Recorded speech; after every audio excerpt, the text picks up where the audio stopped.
So we have some friends who sometimes do things that seem like they're going to be a good idea and then aren't. Mm-hmm. And I think this could apply to a number of people in a number of contexts. But look, all right. I don't want to call anybody out by name, but look, I was on the internet and I saw, hey, you can get mouse skates that are made of glass. They're described as the slipperiest mouse skates you can buy. They're made of aluminosilicate glass.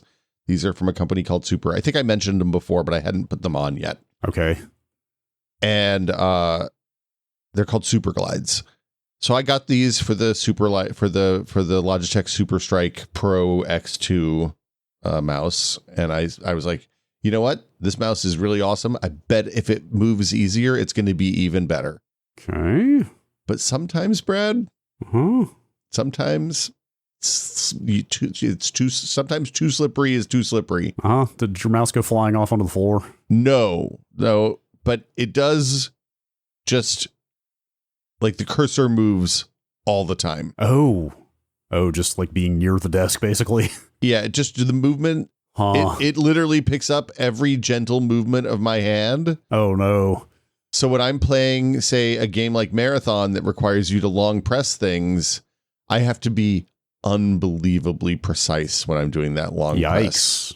Just the mere act of clicking and holding can move the cursor enough for it to break the spell of, is this a hold or is this a click and a move?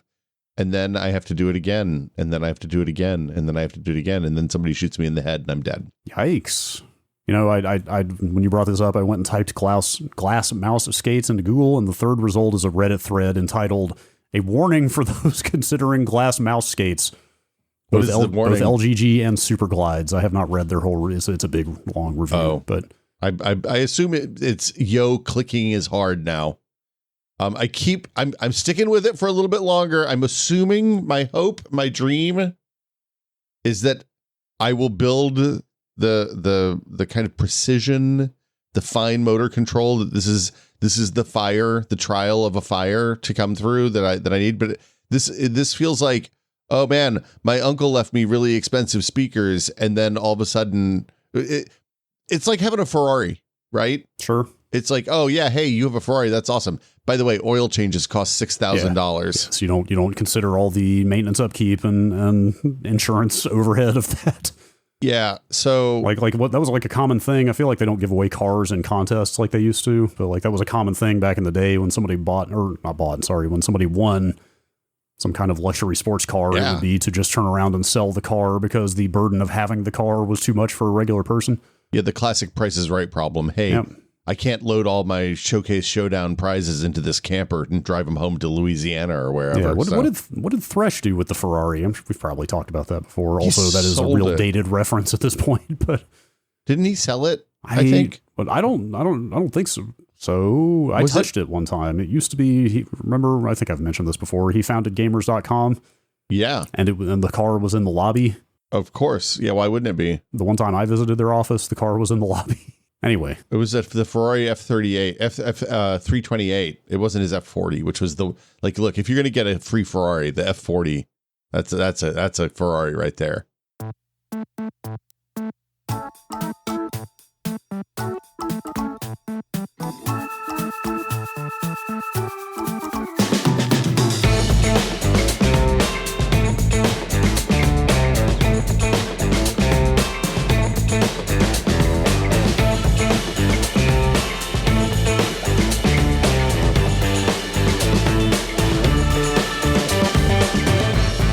Welcome to Brad and Will Made a Tech Pod. I'm Will. I'm Brad. It's Happy May Day. We're recording this on May Day. It is, yes. Yeah. Same to you. My commitment to not buy anything and have support for labor remains, My credit card bill is $59 this month. Wow, that's pretty good. Mine is not that. I bought nothing. I had to pay it yesterday, and I was like, wow. I mean, granted, I had surgery on the 31st of March, so like half the month was me. Hopped up on goofballs. I had other things going on. I was the painkillers were meeting my recreational needs. No, yeah. I'm kidding. But it was kind of nice to see. It was like, man, I really didn't consume this month. Like, that's cool. I just kind of did stuff I already had. I have a 13-year-old kid, Yeah, of so course. I consume. Yes, of course. I also put a lot of my day-to-day bills on the card just to generate points, which is high risk. Yeah, this is the card that is purely for discretionary purchases. Okay. The bills are paid through ACH and stuff like that. Gotcha.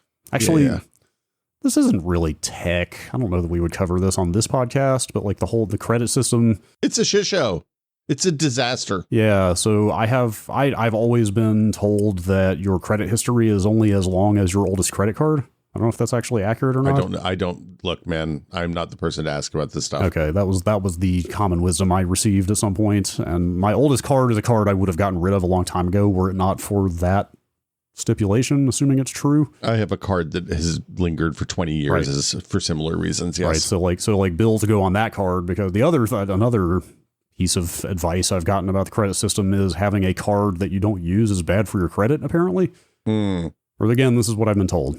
Of course, the people who issue the credit and make money off of the credit want you to use the cards. What a shocking coincidence. Yeah. Yet another thing I've always heard is that the credit industry term for people who pay off their balance every month is parasite. Or if maybe I don't know if that's a little overblown, but you can see how the people who run the credit industry might see you that way. Anyway, having a card I don't really want and believing that I need to keep that card to not lose 10 years of credit history means that I just put a couple of auto pay bills on that card every month. I'm a big fan of putting the stuff that's the most expensive on the card that gives me the best points. Oh yeah, totally. 100%. So anyway, I don't look, every once in a while you get one of those threads on the social medias where where notorious dirtbags come right up to the moment that they realize that the system is that there's a bunch of companies that are extracting money from you at a high level with shady business practices. And then they jump to the wrong conclusion right from there. And it's anyway, I don't know where I'm going with this. Yeah. The point is we got a potpourri this week. Yeah. Kind of a hands-on. Yeah. It's hardware biz we've been testing. Yeah. Do we want to start with the showstopper? Or do we want to save that? Yeah, yes, let's just get into it because this is the big one. This is not quite a Bargo buster. Well, I think what's a Bargo buster? Wasn't that the Idle Thumbs term for breaking embargo? Oh, I didn't remember that. That's funny. It's been a while, but I think that's the case. Anyway, we're recording this. Idle Thumbs also. Yes. I think it's only been like a day. Wasn't it yesterday that the embargo lifted on the Steam controller? Steam controller lifted on Monday or maybe Tuesday. Earlier. Anyway, it was earlier this week. Anyway, we're somewhat timely here with coverage of the Steam controller because you have one. Yeah, so they it seems like they sent out in two waves. Like a handful of people, like Norm and Norm over at Tested and Steve at Gamers Nexus and other folks got early access to the hardware like a couple weeks early, and they did in depth. Like Steve hooked it up to the latency. He put probes on the board so they could test latency, all sorts of stuff. So if you're curious about that, look at that. The TLDR on that is that it seems pretty good on everything but Bluetooth. Okay. But the Steam control. I think Gamers Nexus also did a repairability breakdown. Yeah, they tore it down all the way. I mean, it's Valve, so you can kind of guess that the repairability seems quite good. So let's see. The TLDR is that it's a normal controller. It's basically designed to replicate the Steam Deck controls pretty much 1-to-1. So it has the normal Xbox 360 style face buttons, bumpers, and triggers. It also has the two big touchpads from either side of the Steam Deck, as well as the 4 back buttons. And then it has a gyro and Steam Deck equivalent rumble. And I think that's probably it. That's the kind of the high points. It's a different goal and focus than the first Steam controller. I came in here going, how is this different from the first Steam controller? Because I feel like they're kind of solving the same thing. Although now that I pull up a picture of that 2015 Steam controller, it only had one stick, man. Yeah, it turns out having 2 sticks is pretty important. Yeah, it was, and it didn't have a D-pad because it kind of had the giant like touchpad / D-pad amalgamation that looks awful. Also, maybe they should have come up with a slightly different name for this one. I don't know. Well, so the first one, the first Steam controller, they're both just called Steam controller, to be clear. Yeah, it's a little confusing in the menus sometimes if you have both hooked up, but I don't think that's a problem most people will have. No. The first Steam controller, the pitch on that was, hey, we're going to make a thing that lets you play your PC games that are designed for mouse and keyboard. And then they cited games like Civilization and stuff like that. Stellaris, I think, was maybe out by then. I can't remember. And they said, this is the way that you can play games that require mouse and keyboard in the living room, right? Because at the same time, they were also selling a box that let you stream games into the living room and PCs that ran Linux that could run like 18 Steam games. This is a different model. This is a different focus and goal. This is literally to give you a way to control Steam Deck style games, presumably for the upcoming VR goggles and the standalone Steam machine, the small form factor PC that runs Steam, with the same input options as the Steam Deck. And at that, it is extremely good. Like the Steam Deck controls. I don't know if you've never actually spent any time with a Steam Deck, have you, Brad? I think finally for the first time I touched a Steam Deck last summer at Summer Game Fest. Okay. I played a demo of one game on a Steam Deck, and I think that's the sum total of my experience with that hardware. Yeah, it's pretty phenomenal. Like in terms of like, hey, here's hardware that is the min spec for playing a lot of games, especially in a world where games like Civilization ship with controller support now. It gives you a really good balance between what you need and what you want and what feels good, and also supports like the more edge case modes like gyro aim for shooters and stuff like that. And I generally speaking am really bullish on Steam input as a platform for controller input across Windows and Linux and presumably Mac. I don't really play games on Macs.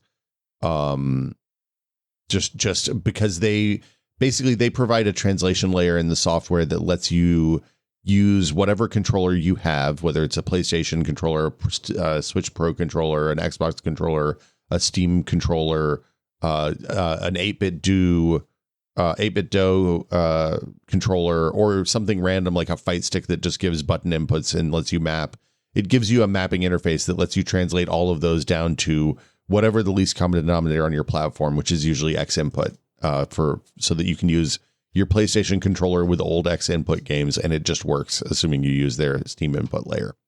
If you have a Steam Deck and like are used to the feel of those controls and the way those touchpads work, I mean, is this like just in terms of like the subconscious kind of brain muscle memory of using a controller? Like, is this a seamless transition from that? Like, does it just kind of feel like the Steam Deck controls? Yeah, I think so. Like the layout of the D-pad and the left stick are the weirdest thing about the Steam Deck controller, because the D-pad's kind of it's up into it's a symmetrical layout where both of the sticks are on the same plane, and then the D-pad is up but really close compared to say like a PlayStation controller or something like that. Looking at the face of the controller, it does. I'm not going to say jumbled, but it does look a bit crammed to the gills with stuff.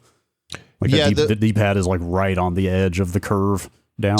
So I played some Hollow Knight, or actually I played some Spelunky with the D-pad, and it's fine. I think it looks awkward. So my first reaction on this when I picked it up was I thought it looked awkward in the pictures. It did not look like a comfortable controller. It feels very good.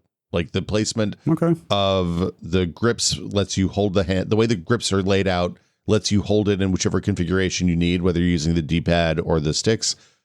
I find that I use those touchpads mostly for like UI stuff. So, for example, if I'm in Steam desktop mode on my Windows on the Steam Deck, I'll use the touchpads to control the mouse, right? If I'm doing a game that has like a touch type that I need to type text into, instead of trying to use the sticks to move the cursor and type something in, I'll use those pads because they're really fast for tapping out text. I don't play a lot of games with the pads, so I feel like they're there at this point because it gives you plausible deniability about not ever needing a keyboard and mouse hooked up to the Steam Deck. You're using a platform and software that has an expectation that you will have access to a mouse. Yeah. So it's just good in a pinch. So it feels really good. Generally speaking, there's a couple places it feels a little shoddy in terms of manufacturing, which was a disappointment given that it's $100.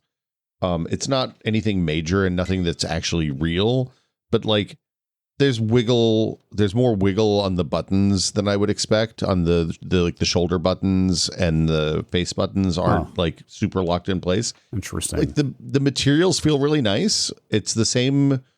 The plastic coating for people who are Steam Deck aficionados, it is closer to the Steam Deck OLED than the original launch Steam Deck in terms of like texture and material. It feels a little bit more pronounced than my Steam Deck does, but it could also be because my Steam Deck's worn down. I'm not entirely sure.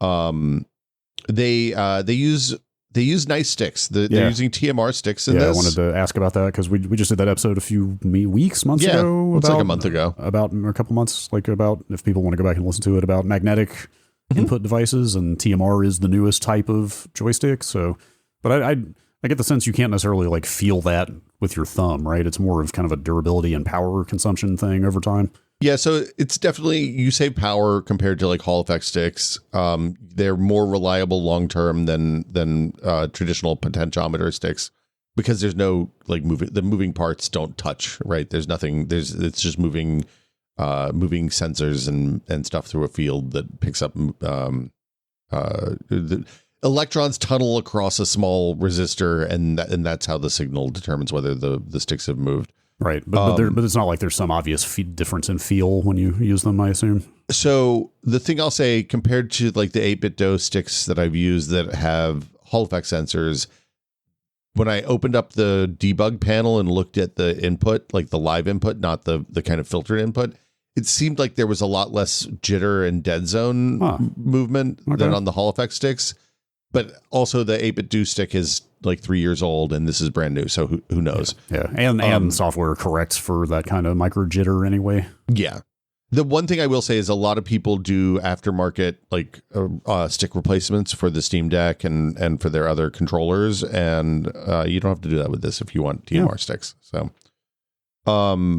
it has, like I said, it has all the normal buttons. It has a couple extra buttons. It has a Steam button, which opens the Steam menu, like the left side menu in Steam, the one with the library and store and settings and all that stuff. It also has the little 3-dot button from the Steam Deck controls, which opens the right side menu, which is like hardware settings, basically. So it's like volume, brightness, which power profile you're on, all the Decky loader stuff that you install, all that kind of stuff. So it's nice to have that because that's not something that a lot of controllers have, and you end up like if you're playing a game with Moonlight or something streaming over, you have to switch over and do that with a button cord on a DualSense or an Xbox controller. So it's pretty good in that regard. The D-pad is definitely mushier than the best D-pads that I've used. It is not as bad as a mushy D-pad. Like it's in the world of bad modern D-pads, I think the Switch Pro controller is my least favorite of all of them. Yeah, that one I think by default loses in the stack ranking because it generates wrong inputs. Yeah. Like there's just no excusing that. Can I get your very quick ranking of what's your like top 3 or 5 D-pads? The 8-bit DOE Ultimate Bluetooth controller that I use has a D-pad that I can play Tetris 99 with, which is like god tier as far as I'm concerned. Tetris 99 is literally my barometer. It's in fact a new Maximus Cup you just reminded me starts today, and I need to go get on that after this. But so I didn't we should do a Tetris 99 stream sometime. All right. I didn't I don't have a way to, like, this won't work with the Switch, so I didn't have a way to test with Tetris 99. I did load up some old Tetris games. It seemed fine. My test on PC for D-pad is Spelunky because I'm a D-pad Spelunky player, which I know people are going to probably yell at me for. What? I don't know, man. Wait, people play Metroidvanias with like side-scrolling games with sticks now. It's wild. I know people who prefer sticks for 2D movement. Does Spelunky have analog movement, though? It actually does, right? I don't Or is think it just on off? Is it just I think a binary? it's on off, but it's any game where it is just you're moving or not, and there's no analog movement speed is 1000% D-pad to me. That's my, like, I play Dead Cells with the stick because it has analog movement. I play Hollow Knight with the stick because I'd be insane not to.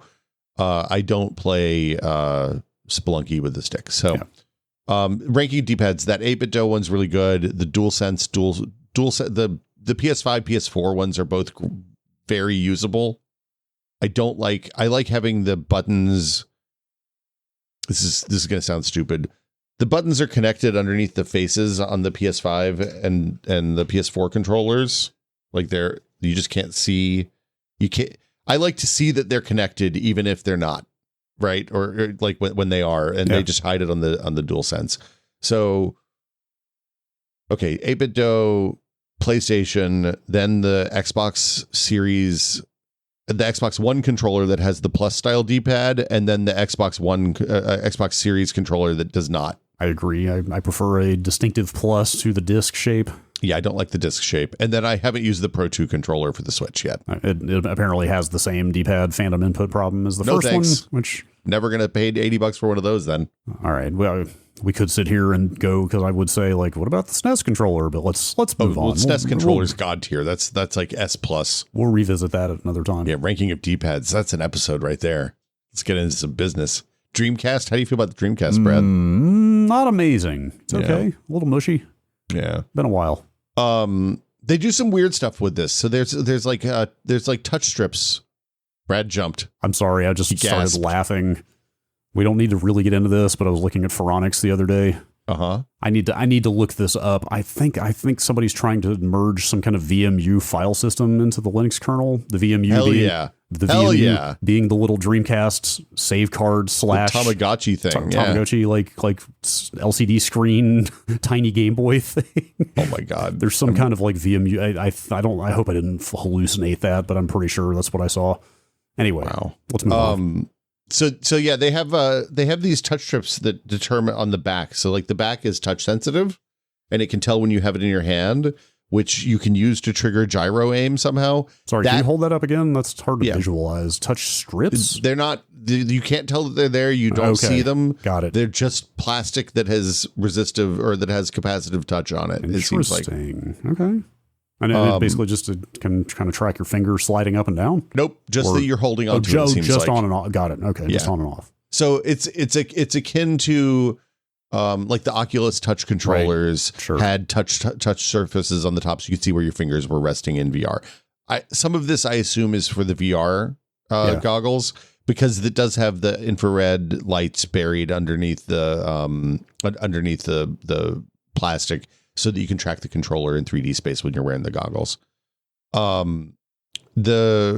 didn't test the gyro controls because I can't. I'm just like, I'm too old. Sure. The kids love gyro controls. Kids love, like my daughter is all about gyro controls if she's not using a mouse and keyboard. I get it. You know, like it's kind of mouse-like in the way that it's one-to-one movement. Splatoon radicalized an entire. I mean, it is the best of both worlds. Just to be clear, I'm not saying this is bad. I'm saying I would love to get into this, and I'm just not capable. And also, I don't play shooters really with gamepad. Yeah.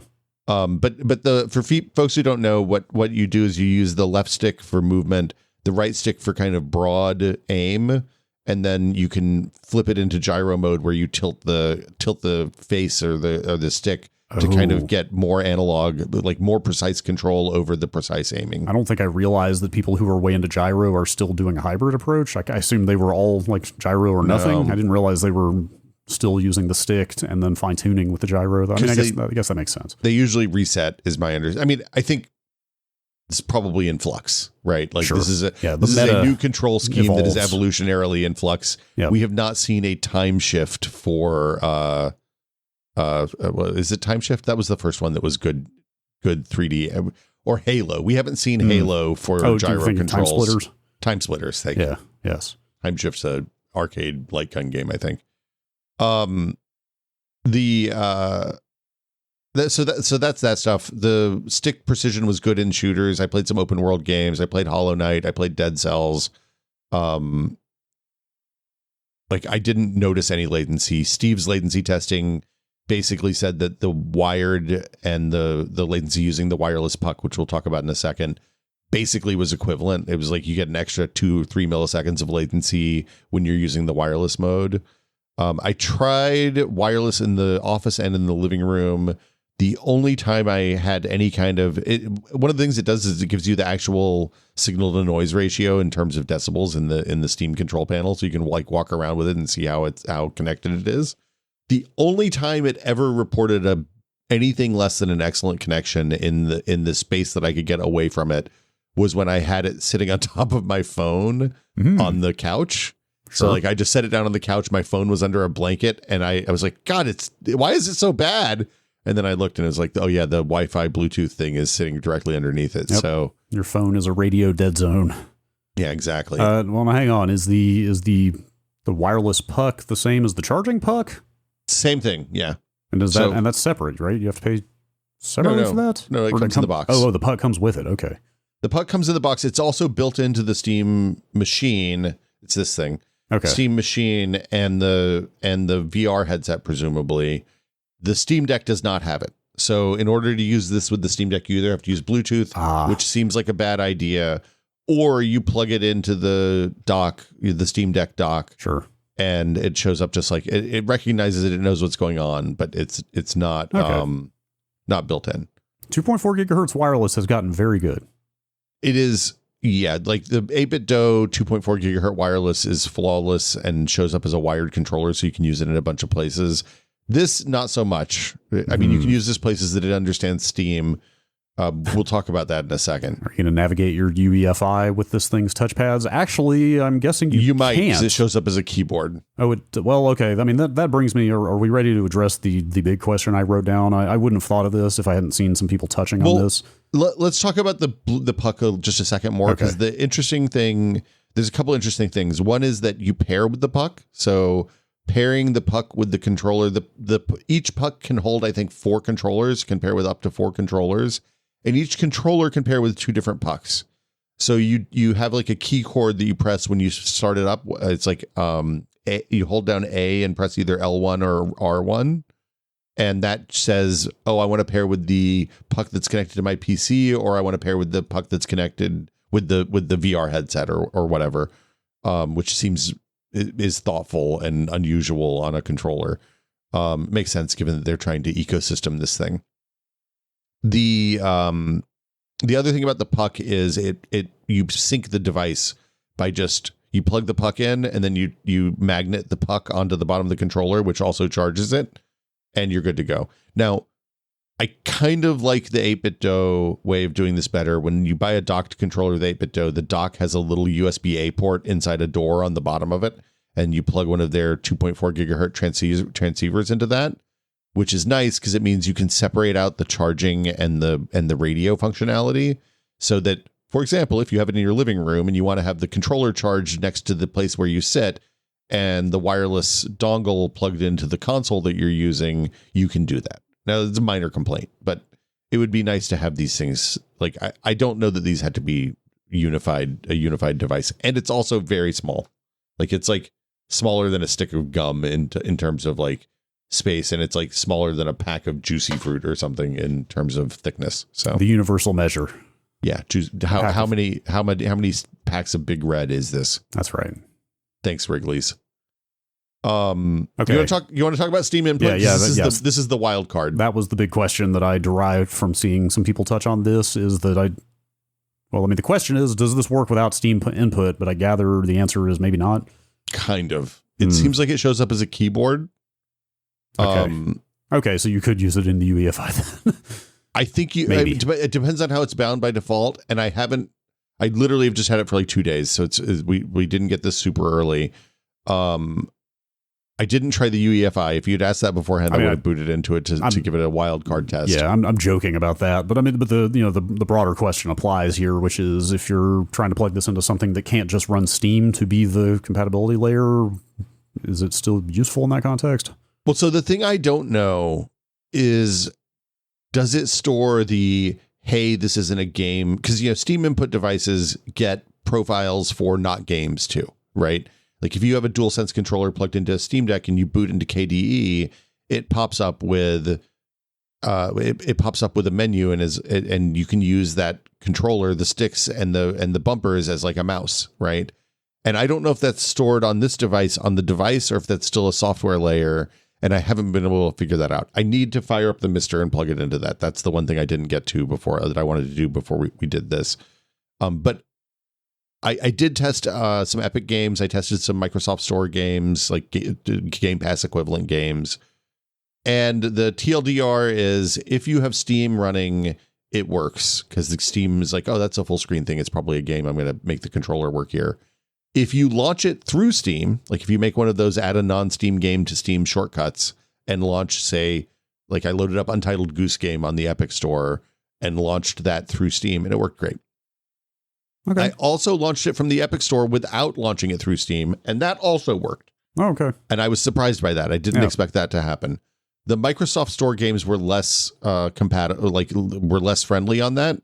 I'm not paying for Game Pass right now, so I didn't try a Game Pass game, but I tried a game that I'd purchased on the Microsoft Store, and that worked when I launched it through Steam. I don't think it worked when I launched it outside of the Steam without using the in Steam shortcut. Got it. Okay. If you can launch it through Steam, it will work, at least in Windows. I didn't test this in Linux because Linux is a little bit of a mess on this stuff. Sure.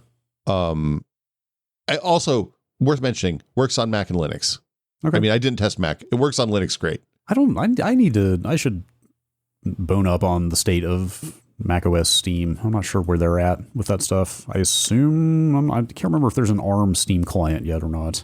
I don't know if there's an ARM Steam client. The big problem with PC, with Proton stuff on Mac, is that there's no Vulkan on Mac, really. I should look at that some more. Yeah. I'd be interested to hear what that experience is. I don't really have a Mac that's capable of running games right now. Like the M5s are insane, I assume. I mean, well, if it works. Of course, Well, I mean, I just mean in terms of raw horsepower. Yeah. Like they could do some real stuff with games if the compatibility is there, but. Yep.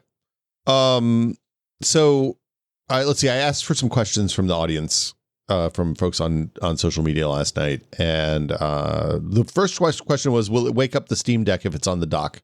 Or will it wake up your PC if your PC is sleeping? The answer to both of those questions, not so much. Okay. My guess is that the deck on the dock with will come.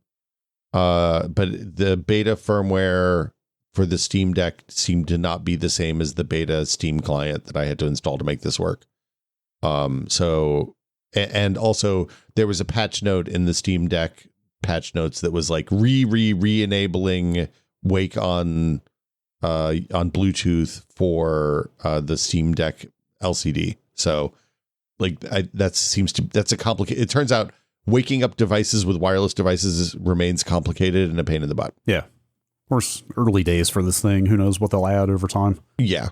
It also worked really well with streaming. I tried streaming a game from the PC in the other room using both Moonlight and the default Steam client. That was fine. Okay. For folks who do that a lot, there's often like weird translation to translation layer. So you end up with like the wrong glyphs, or like the PlayStation controller won't do the reactive triggers or the touchpad or whatever. I didn't have any of those problems. It knew what it was and it passed that through on both devices. And let's see, people asked about the texture of the material. It's basically the same as the OLED. I think I already talked about this, but it's very similar to the Steam Deck OLED texture. The stick tops, all of that stuff feel the same. The pads feel the same. The buttons are relatively quiet. I'm going to hold them up and click them right now. I don't know if it'll come through. They're soft, not loud. It's not like a mouse. It's not like a keyboard click or a mouse click or something like that. And they aren't particularly mushy. I don't think I would play this with my wife laying in bed next to me. Okay. But I do that with the Steam Deck, so I guess it's probably okay. I think that's kind of the high points. That's what I got on this. Right, that sounds pretty solid. I mean, $100 is not nothing for a controller. That's pretty substantial, even by modern inflated standards. But it doesn't feel hefty like the Xbox Elite controller does, right? You know how, I don't know if you've ever held one of those, but that thing feels I've got the first beefy. gen one, not the second gen, but yeah, I think a lot of people who bought the first gen one, I'm never buying another one after buying the first gen one because it kind of fell apart after a while, which bummed me out. I actually got the sense the second gen is even worse about that somehow. Yeah. Well, then there's that PlayStation, I can't remember what they call theirs, but they have an Elite equivalent that doesn't, it just has like, you can change stick placement and stuff like that. I haven't spent any time at all with that. I have handled some SCUF controllers and some other things. This doesn't feel premium in the same way that Xbox Elite controller did, but it feels better than, I'm trying to think, like a PS4 controller in terms of like weight and stuff like that. And the rumble and all that stuff felt fine. It's like, it's not like the HD rumble in the Switch or you know, the more haptic-y rumble in a phone. but it let me feel like something was happening when I got whacked in Hollow Knight, which is what I'm looking for, I guess. Okay, then. So that's the Steam controller. You can order it on the 4th, which is I think today when you listen to this. They ship a piece of hardware. Yeah. I think it's telling that the one that they shipped is the one that doesn't have any RAM. Yeah. Or maybe I assume there's like a tiny amount of RAM in there. I mean, yeah, but it's not the difficult to get it's kind not of RAM. Fast. It's not fast. I don't know. It's like 128 kilobytes or something like that. Anyway, what else have you got going on? Well, so I picked up a 3D printer. Okay. After Norm came by and told me how good 3D printers were, I didn't believe him. I mean, I did believe him, but I got a Bamboo Labs P2S, and the last month has been about onboarding it and learning how to do things and learning how to use the tools that are there. Like it's kind of wild. So I got the P2S and I have the AMS 2 Pro, which is the automated material system, which basically lets you put 4 spools of plastic in the top and then feed. It can change those dynamically without me having to do anything, which is really nice. Okay. It turns out. That's cool. And I've been experimenting with different kinds of filament. I've done PETG, which is the plastic that's in like a Coke bottle. I've done a lot of PLA stuff. I have a thing of TPU, which is the bendy plastic that people like print shoes out of. What? Yeah. Huh. I have not tried that yet because so the AMS handles like moisture control, because some of the filaments, some of the types of plastic, if they get wet, don't print particularly well. They get poppy and bubbly. I'm sorry, I'm on a gallery of 3D printed shoes right now, and I'm not sure I can think about anything else. Do you want me to print you some? Your feet might be too big for my printer, Brad. I'm sorry. That's possible. That is. I wear. Do you know your feet get slightly bigger as you age? Yeah, I've found that out as I'm wearing a pair of shoes that are a little bit more snug than the last pair that were exactly like this. Same. I wear 14 now, apparently. That's also, I feel like working at home and not wearing shoes for most of the last like 10 years has changed my foot structure fairly significantly. Probably not the best thing, but anyway. But yeah, so I've been experimenting. I've been onboarding. I've been learning how to do it. The first thing that struck me is how dimensionally accurate the prints are on all 3 axes. The last time I used 3D printers regularly, that was absolutely not the case. And like, if you needed something that had the right size hole, often the easiest thing to do was to print an area that had a smaller hole than you needed and made sure that that it was filled in around it, and then just drill out the size that you need. But like, I've printed things that are to within like, 5 to 20 thousandths of an inch precision, and it's spot on. Like when I get the calipers out afterwards, it's spot on. It is wild. Getting some of those good multi-thou tolerances. Yeah, well, look, man, here's the thing about tolerances. Everybody when I learned how to machine, the machinist who taught me how to use the mill without killing myself said, hey, because I was like, how many thou should I make this tolerance? And he was like, no, that's not how to do this. Just take whatever you have and add X number of thou, because if you make it too close, it's just not going to go together. Like it's going to be a pain in the butt to join, and you're not in a place where you can do the chamfers. Yeah. We're not Apple here. Guide it in, right? So anyway, I do pretty loose tolerances usually on stuff like that. And it, like, for most of what I'm doing, like, I'm screwing like a 1/4 inch female a screw mount in, like the kind that's in the bottom of a camera or something like that. So the tolerances on that are not particularly fine. You don't want to have to push too much plastic out of the way. Are the prints durable enough to make something that you would mount an expensive camera on now? So the first thing I printed was a mount for my Elgato face cam so that it would mount on the back instead of on the front. On the bottom rather, because it has a screw on the bottom and it's a pain in the butt to aim it where I have my cameras. So that's a $150 webcam. I don't think I would put like a $3,000 SLR on it, but it's fine. And the interesting thing is, if you print stuff on the right, you have to be thoughtful about how the materials work in order to print like that, right? So like, the shear between layers is really relatively weak, but the compressive force when you're doing like the smash together, like if you're putting force on layers that are stacked on top of each other, it's really good. Sure. If you're putting force on stuff that's sheer with the layers that it's printed, pulling the layers apart, it's a bad idea. Yeah. So yeah, it depends, I guess, is the answer. Okay.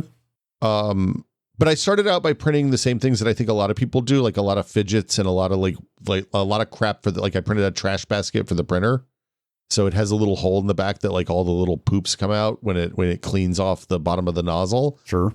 And I printed a thing that collects all those. I've done a lot of like small plastic crap around the house that I needed. So like I have this poster. I think I've talked about this here, but I have old Maximum PC covers that are printed on like 3/8 or half-inch poster board foam core, and they're really hard to mount on the walls because like I don't want to put holes through them, and they're too heavy for like double-sided tape or nano tape or something like that.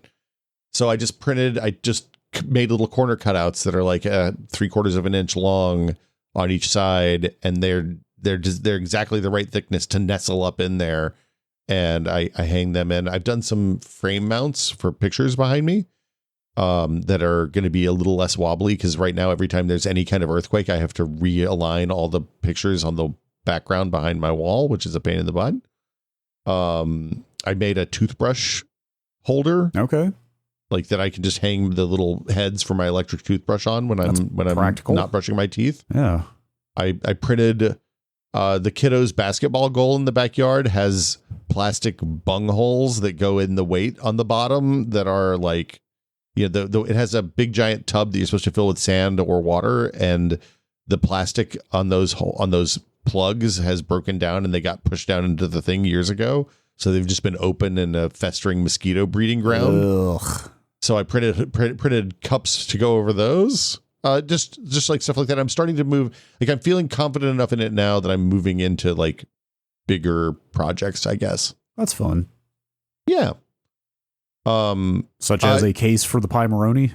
Yeah. So I'm working on a case for the Pimeroni right now. The Pimeroni is that LCD panel thing that runs a Teensy, I think. Maybe it's a Pi. I can't remember. Maybe a Pico. I've got some Mother's Day related shenanigans that I'll share when that's done. And some other stuff. I've also, a couple of tools have been really useful that I want to talk about. If you have a 3D printer and like having a pair of cheap calipers, cheap digital calipers.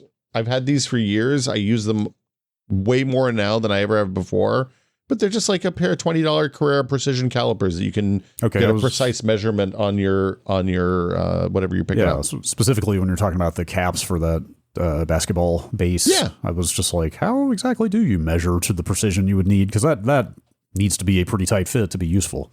Yeah, it's so tapers are always your friend, so that then you just jam it in and it gets as far as you need. Yeah. Yep. With this I used calipers have 3 ways you measure. There's a depth gauge, there's the thing that you see that you put your finger, the pincher thing. But then you can also use the top part to tell how big a hole is. And then there's a depth gauge on the other end that pokes out at the end of the slide. I don't know if you can see that probably. So yeah, I used the whole side for that, which was useful. You said those were like $20. You can get what would have been $1,000 pair of calipers 30 years ago is like $20 on Amazon. That's exactly why I asked now, because I was going to say, I bet there are some extremely nice, expensive calipers you can buy. Oh yeah, look, if you're working at JPL and you're machining stuff that's going to go to Mars, you're working on a level of caliper that these are not suitable for. But for I needed to 3D print some plastic crap around my house. These are perfect. I have a set of Gunpla tools that I think Austin recommended years ago it's like a round file. It's a pair of real flush cut nippers. It's a couple of other things. There's some emery board, like real fine emery boards to like smooth out the plastic when you cut it off. Turns out they are incredibly useful for this. And having the 3 or 4 different shapes of file to get into the places that you need to smooth something off if there's like a hanging edge or whatever, really, really good. And then various kinds of cyanoacrylate glue, crazy super glue, whatever you want to call it. I have both the fast set stuff, which is good, which basically instantly fuses two things together forever. And then I have some stuff that's I think Loctite makes one that takes like 5 minutes to cure. That's really nice if you have something that's a little fiddly to get in place, so that you can wiggle it around a bit after you've stuck it. This all sounds very useful.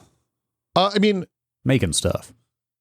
Yeah, like, have I made anything that justifies having this giant thing in my office yet? No, probably not. Maybe you might.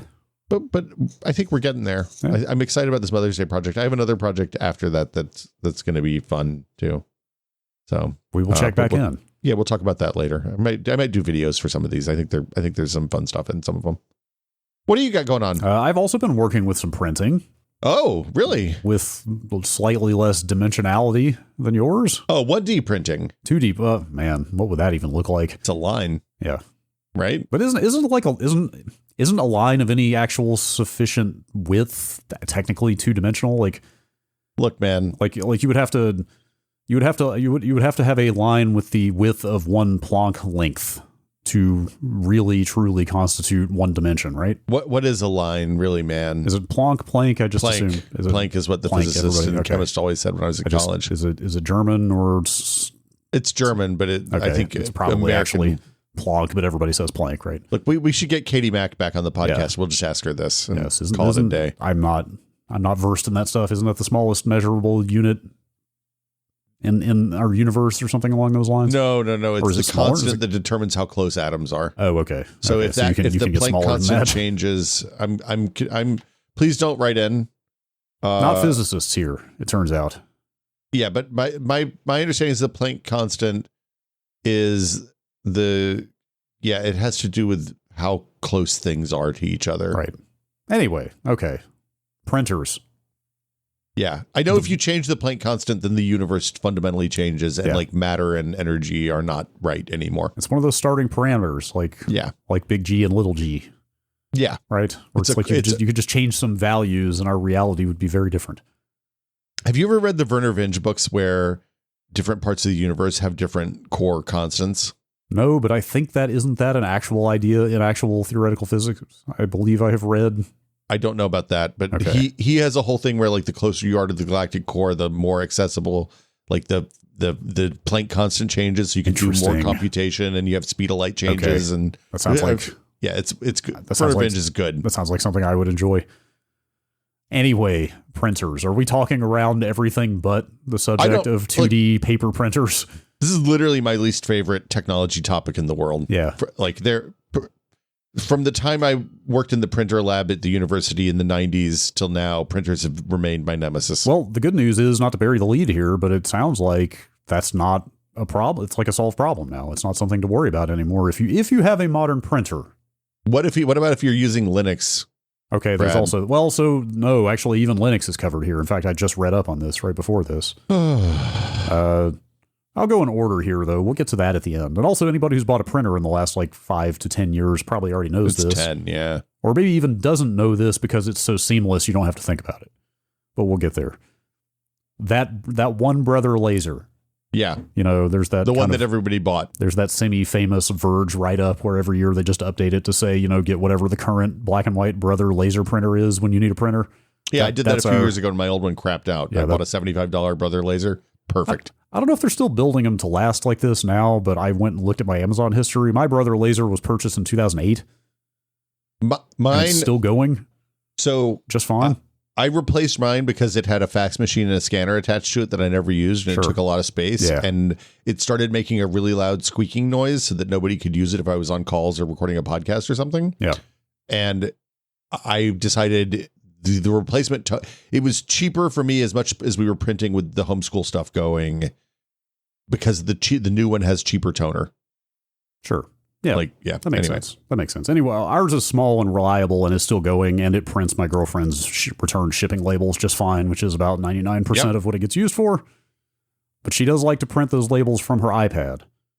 That's where I print all my stuff from my phone now. Yeah, right. That's the Linux way. And boy, do those printers not have AirPrint support, because that didn't exist back then. Oh, mine does. So that's what we'll get to here is, I'll just say it now instead of talking around it. Like driverless printing seems like it's just the standard now. It's kind of amazing that we've gotten there. And again, I don't have hands-on access or experience with this. You obviously do, but I read about it at least. Like it sounds like if your printer supports AirPrint or IPP everywhere, Internet Printing Protocol everywhere, which sounds like probably basically every printer that rolls off the line does these days have one or both of those. Because I mean, all printers are network printers now, right? I would assume. Well, kind of, yeah. Like but I mean, I guess there are still some USB only models selling.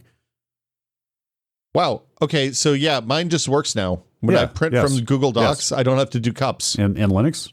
Yeah. Well, it says getting printer information. That's what all the documentation for cups and the Debian wiki and a bunch of stuff I looked at is that because these driverless standards were made for mobile devices, that just kind of covers everything, including Linux now. I don't feel great about this, if I'm being real. Why not? Well, because it's not working. It's just saying getting printer information. Okay, well. This could be a NERI problem, though. That's like possible. Some of the underpinnings of the tiling window managers are a little thin compared to like KDE or GNOME. And we don't need to get into it too much because I didn't do a ton of research on it because I don't have this capability, but these work pretty much exactly like you would expect. They use standard communications protocols and they expect the documents being submitted to the print queue to be in some kind of standard format, or they are converted to a standard format in that process, Like you can envision how this pipeline would work, where there are these standards now, and all printers that abide by the standards are expected to speak the language and format the documents and et cetera. The workflow on Windows, at least, is that you press to print something, and it pops up the print dialog, and it's like, oh hey, do you want to add a printer? We found this printer. Do you want to add it? And you hit the button, and it downloads some stuff for the printer, and then you press the button, and it rips out just like always. And it also supports all the features, like it supports the dual-sided printing and all that stuff.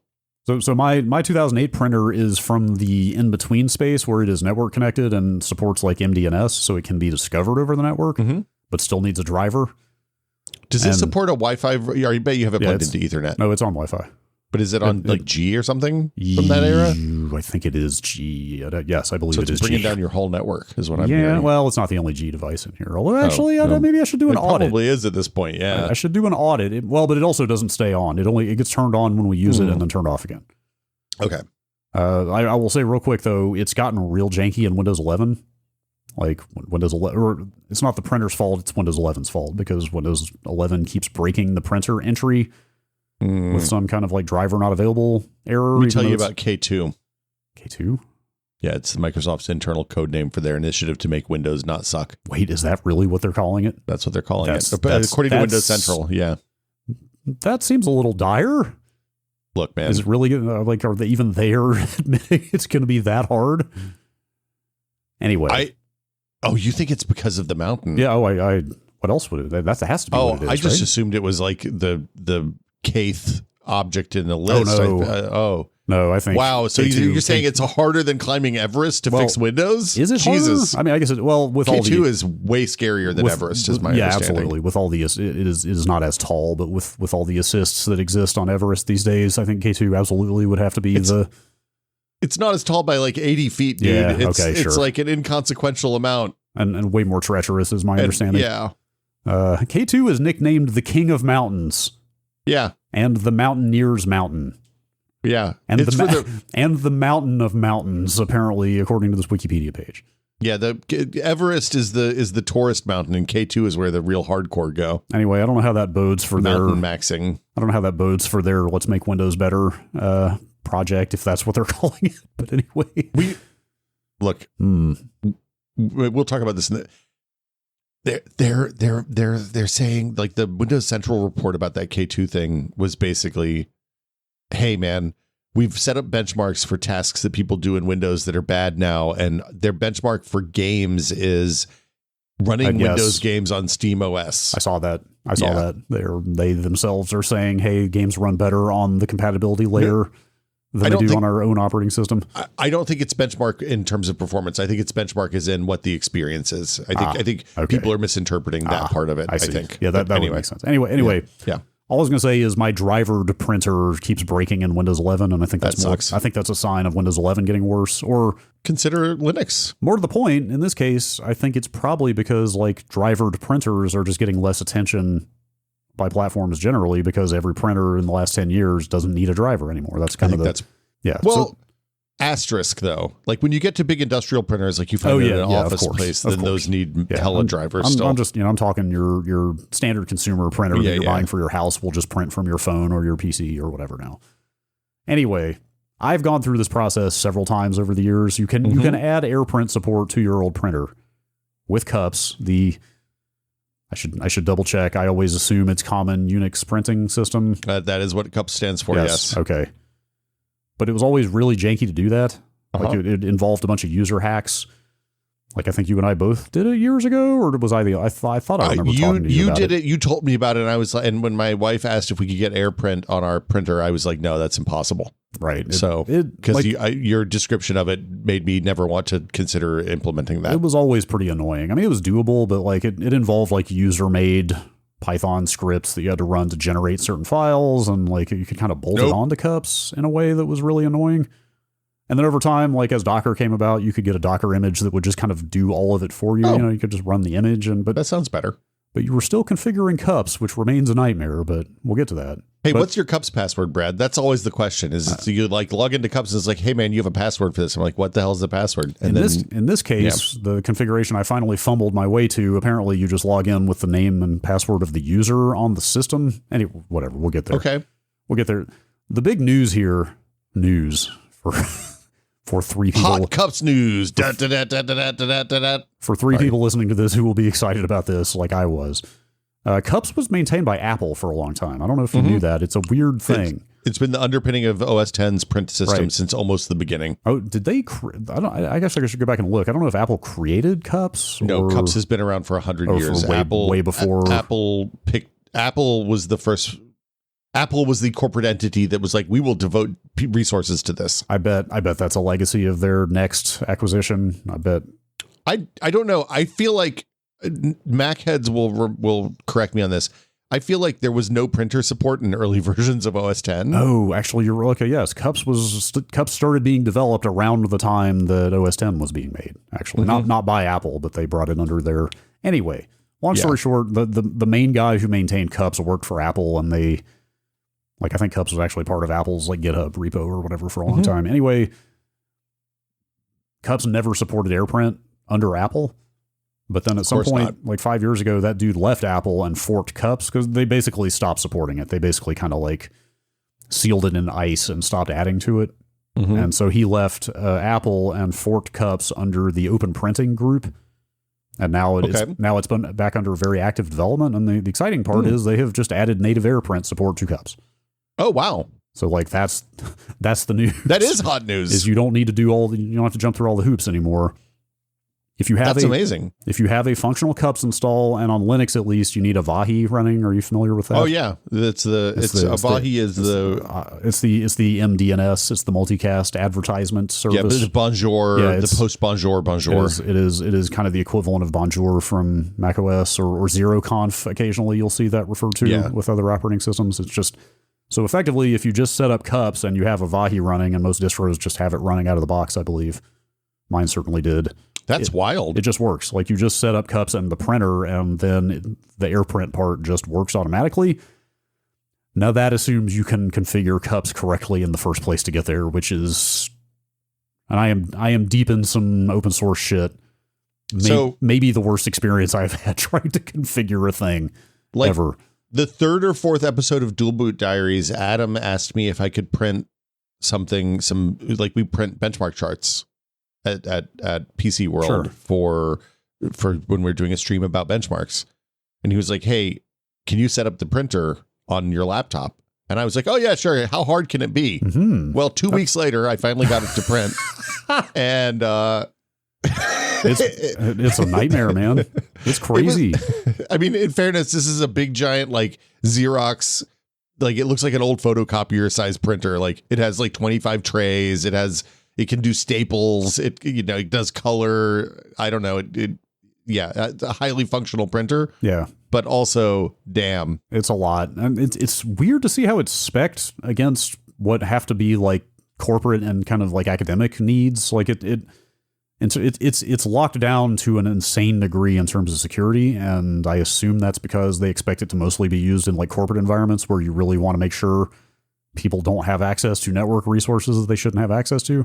Yeah, cups is for real printing perverts is the way I look at it at this basically point. Anyway, we don't need to get too into the weeds on how hard that was to set up, but man, it's insane. Like out of the box, you can't access it over the network. You can only access it on the machine it's running on, which if you're running it on a headless machine, yep, problematic. Also, every time you make a change to its global settings or to the printer that you're configuring in there, it overwrites the configuration file with its defaults, which then disables again network access. Does it not have a configuration file that you can just go in and edit still? It does, but that's what I'm talking about. That's what gets overwritten every time you make a change in the web interface. Like you kind of can't use, like you kind of have to, we don't need to go on. Anyway, the point is if you can wrangle cups itself to work like it's supposed to, then you now just get AirPrint support for free, which actually is kind of rad. That's fantastic. For an old printer. I wonder is this the new recommended cups in most distros? Yeah. Like the I did it on a Raspberry Pi, which runs basically Debian Trixie, and that's just in fact it's got to be every distro at this point. But even the very conservative Debian stable has got a very recent the fork open printing. Yeah, okay. It seems like the open printing version is the standard now. That's rad. Yeah, it's cool. But also, you know, if you're in the market for a printer, just buy a new printer and you won't ever have to think about this. I mean, I'm going to go and tell you the $75 I spent. If I spend $75 every 10 years on a new Brother laser printer, I feel like I get my 10 years worth out of that. So the one rub, I mean, this is not totally impossible to deal with, but they're like twice that now. Like I went and looked, and like the base model, the one that, you know, the cheap Wi-Fi Brother laser is now $150. So they are creeping up. I bought mine right at the start of the pandemic because I was like, oh, we're going to be stuck at home for a little bit. I need to get a printer so the kid can do schoolwork. And it turns out that was a good move because they were almost impossible to get like 3 weeks later. Yeah, I kind of wish I had just had a newer one, but this one's still good. We've only replaced the toner in it once in 18 years. It's still going fine. I print a lot more than you, it turns out. Yeah. I was going to say the other thing people are doing for if all you print is labels, if that's the main thing you print, one of those little thermal label printers like they have at FedEx and UPS is perfect because then you can print it on stickers and you just smack it on your package and you're good to go. Yeah. Here's another little life hack for you. Okay. This is my experience. I've only tried this twice, but in both cases it worked without a hitch.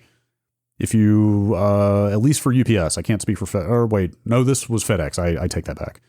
If you're doing return labels and it's FedEx, if you can just learn the email address of your local FedEx, whichever one the location you're going to, just email them the PDF or the whatever the form the return label is in like 10 minutes before you get there. And they'll do it for you. And they will just go pull it up and print it for you. They don't give a shit. I think technically, like by the letter of the law, they might be supposed to charge you for that. But in both experiences I've had, like when I didn't print it out ahead of time and did that instead, they were like, yeah, we'll just run it off. And they just print one of their nice ones and slap it on there and you're good. Most of the stuff I've had to print lately, I've had to return lately, I just go in and show them a QR code and then I hand them a thing. This is for cases where you don't have that integration with, I mean, Amazon is taking over everything else in society, but you know. Yeah. Do we have time for one more quick hit on one last thing I've been testing? Very rapid. Yeah. Let's do a lightning round here. So I have the Razer Viper Pro 4, which is the fourth iteration of the Razer Viper. It's their esports mouse, basically. It's a 2-button. Well, it has 2 side buttons, not ambidextrous because the buttons are only on one side, but 49-gram professional kind of gaming mouse. They've updated it to have the 8,000 hertz sample rate on the dongle, on the radio connection between the mouse and the system, or I guess wired if you want that. What's like ballpark average for those? 1,000 is the default for, 1,000 is the default highest you can go. Okay. On most systems for the polling rate. The 8,000 requires driver support, and I think it only works in Windows right now. I haven't tried it in Linux because it adds a kind of shocking amount of overhead. CPU overhead? CPU overhead, yeah. I believe that. I mean, on the people who care about this don't care about CPU overhead because they're playing games that are absolutely not CPU bound. Sure. It has optical switches because Razer's moved most of their stuff to optical just to avoid having to deal with debounce on the mechanical switches. It doesn't include, it's not an analog optical though. So it's not like the Super Strike where you can kind of set your trigger points. It's just to avoid debounce on the switches. And they also have it on the scroll wheel, which is quite nice. Oh, interesting. The click as you scroll the wheel? No, the scrolling part. Yeah, the scrolling is optical as well. Maybe the click is as well, actually, when I think about it. But that's interesting. And they said they did that to reduce wear and make the wheel last longer. Yeah, I was going to say, though, I think the wheel seems like the biggest point of failure as far as collecting dust and wearing out and stuff. Well, yeah, because especially on these light mice, they hollow out the wheel, so there's a gap that you can actually get inside your mouse on. The other thing is having debounce on the wheel. They specifically said was like not having to deal with debounce on the wheel because people use that to switch guns in like Fortnite and games like that, and being super precise on that is much more important now than it was when people were all using 1, 2, 3, and 4 to change their guns like decent human beings. Yeah. This G502X Logitech that I have is 3 years old now. Like occasionally I will get a double input on the scroll wheel. Yeah. And I always wonder if it's the application or the mouse, but it's never consistent enough to say it's the mouse. Almost certainly the hardware. Okay. Is that just a debounce failure? That's a debounce failure probably. Okay. Yeah. The neat thing that they're doing, well, there's two things that they're doing that I love. One is that they have a web interface for configuring the mouse. So you can just log into their website basically and configure the mouse without having to install software if you're on another computer. Where does that live? That's on their server? It's on their server. Okay. Yeah. So it's there as long as they continue to support that web endpoint. I'm of two minds. I think we've talked about this before. I'm of two minds on that stuff. Like web interface for hardware configuration is awesome to give you cross-platform, not having to have like a Linux version and a Mac version of our software to do your stuff. But yes, also having it be remote on a server that might go away at some point is also a little terrifying. Well, I mean, you can still install the software locally if you want. The nice thing about the remote install is I don't have to have the TSRs, a million TSRs running on my computer, which I do appreciate. Sorry, I don't mean to laugh. I'm 100 years old. I was going to say, is TSR a term that anybody but you and I of course, people on our Discord are going to get it, but you're not talking. People aren't familiar with Terminate and Stay Resident programs, Brad. I don't know what world you're living in, but I believe that the audience will understand that TSRs are bad. Okay, seems like a pretty well practiced comic book guy. Maybe I don't know. I haven't done it in a while, but the other neat thing is they do frame sync. So with the 8,000 hertz polling rate, they only sample when a frame is being rendered somehow.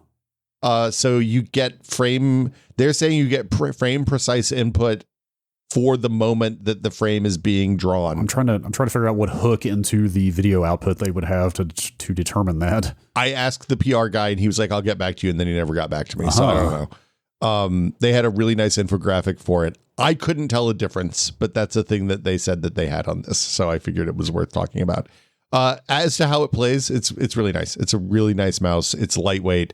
You don't have the analog controllability that you have with the Super Strike, but the click is really, really well defined. It's a little louder than I like for a mouse, I think. But generally speaking, the other thing is their side switches are mechanical as well, rather than being soft presses like on most other mice. Also 49 grams out of the box, I'm seeing.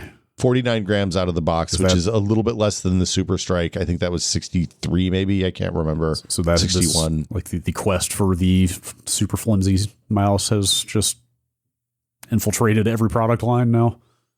Something like that. I'm sure there are still some hefty mice out there. The other thing that they do that I like that Logitech isn't doing these days is they have a button on the bottom to let you switch profiles. So if you have multiple onboard profiles for the mouse, you can switch between them, or you can power it off if you long press that button. That's cool. Can you tell a difference, like realistically, the 8,000 hertz and everything? Like the 8,000 hertz, I don't play the kind of games where I think that matters. Like you're talking about people who are playing Counter-Strike at 700 frames a second. They care about that. And I do play Counter-Strike, but 700 megahertz, like I'm not that skilled a player. I tried the 8,000 hertz mode on both the Viper and the Super Strike, and I couldn't tell a difference, so I turned it back down to save CPU, basically. I don't know if I can find it in the time we have left here, but I'm trying to figure out like what this mouse, which again is like 2-3 years old, is doing both on the mouse and at the dongle. Like you're saying at the dongle. So that's the Lightspeed one. Yeah. It's the USB polling rate is what's 8,000 hertz. That's what I was trying to establish. And also I just wanted to kind of see how much these numbers are going up in what time frame. This is the first time they've gone up in my recollection. Okay. We've been at 1,000 hertz for like 15, 20 years at this point. So that leads me to my actual question, which is in software, when you're setting like, oh, I want this mouse to poll at 3,600 or whatever, like that's just on the mouse, right? Like it's still getting filtered down to 1,000 or whatever at the point at the dongle. There's two numbers. There's the DPI of the sensor that you're using, which determines the sensitivity. Yeah, that might be what I'm thinking about, actually. I want to say this one goes up to like 50,000 DPI, 32,000 DPI, something insane. Wow. Realistically, most players aren't going to get to the top mark of the DPI on these mice these days. I think I run it like 3,500. And when I did a straw poll on Twitter 10 years ago, when I switched to that, I was definitely in the top 2 percentile of respondents. Sure. So they're probably not exposing a polling rate on the mouse then for most of these, I assume. Most mice will be either default USB or you can crank it up to 1,000 hertz. Yeah. The thing I'll say is, generally speaking, I use the mouse at I do a really high DPI on the mouse and then turn the in-game and OS sensitivity way down. That's about what I do. Well, what's your definition of really high DPI? Like 3,000-4,000, 5,000. Yeah, I'm at 3,800. So yeah. And then that means that you're at like 1% if you want to do big movements on the mouse pad, because the goal is to have each pixel of movement on the screen be represented by at least a couple of pixels of movement on the mouse, right? Sure. On the mouse sensor. But anyway, another thing. So they have a dongle for this. The puck that is the radio sensor has 3 lights that tell you the connection strength, the battery, how your battery's doing. And I don't remember. I think it's the polling rate or sensor. You can set it to like show different colors for different DPI configurations, I think. Everybody's doing a puck these days. Everybody loves a puck. I like their puck. It's really heavy. It weighs more than the mouse, and it stays really nicely in place on the desktop. I don't think I'm going to switch off of the Super Strike for this. But it's a nice mouse. Okay. Razer Viper Pro. I think it's $150. There you go. That's some stuff we have put hands to recently. Yeah, things what we have tested. I guess that's as good a place as any to wrap it up for this week. Yeah. Brad, always a pleasure. I'm desperately looking for the Patreon window, which I had open. Uh-oh. There it is. Oh, boy. No, I found it. I'm there. I have too many tabs. I don't want to tell you how many because you'll judge me. But if you, Brad and Will Made a Tech Pod is a listener-supported show, so we wouldn't be here without you all, the listener. True. And we appreciate everybody who supports the show. You can go to patreon.com/techpod, where for $5 a month, that's $5, but way less than a cup of coffee. Way less. Even way less. It's way less than a matcha. It's way less than a loaf of bread. It's soon to be way less than the national average gallon of gas. How much does a banana cost? So we picked up groceries the other day and did the pickup thing where you order them in advance and then they put them in the car. And there was a miscommunication between whether we wanted 6 bananas or 6 bunches of bananas. Oh no. Yeah, so we got 6 bunches of bananas. It was on their end, not on ours. I have a lot of bananas in the freezer for banana bread making purposes. Wow. But I was like, why do we have $30 of bananas in here? Okay, how much does a banana cost? You paid for the extra bananas. Well, they refunded it when we complained. Oh, but yeah. But you kept the bananas. Well, they didn't want them back. Of course. That's not Who bad. knew what we did with those bananas? That's fair. So, yeah. Anyway. That's a nice banana fall. Yeah, so it's less than the price of 6 bunches of bananas. You can support the show. Again, it's patreon.com/techpod. We really appreciate everybody who supports the show, but we want to give a special shout out to our executive producer tier patrons, including OpenAI Delenda Est. I gotta look up and see what that means at some point. Oh, it means OpenAI must be destroyed. Oh, perfect. But, yeah, I agree with that. Yes, but also it's like Mark Zuckerberg's favorite rallying cry for the troops. Wasn't that inside the hoodies that they used to give away? That's very possible. That's very possible. Andrew Slosky, Jordan Lippett, Octothorpe Bunny for work, David Allen, James Kamek, and Pantheon, makers of the HS3 high-speed 3D printer. Thank you all so much. We appreciate each and every one of you. Thank you. That'll do it for us this week. Please, if you have feedback, drop it in the Discord, or which is one of the things you get when you subscribe to the Patreon. That's right. As well as the monthly patron exclusive episodes where Brad and I talked about how much I love Vim, recurring theme. We talked a lot about camera lenses, new and old. Camera lenses, how optics never die. People were excited on the Discord about lens talk. We haven't had lens talk before. That was maybe a deep well of content we can dig into. I would love to talk more about film production tech, but I feel like we might need some experts for that kind of thing. We can get some experts for that. I would love to talk to some people about like visual effects and also like on set camera technology, and that is a deep well of stuff if we can start plumbing it at some point. We also talked about the single worst instance of AI hallucination I have encountered to date on that episode yesterday. Yeah, that one was bad. But anyway. That'll do it for us this week. Thanks everybody for supporting the show. We appreciate y'all, and please consider the environment before printing this podcast.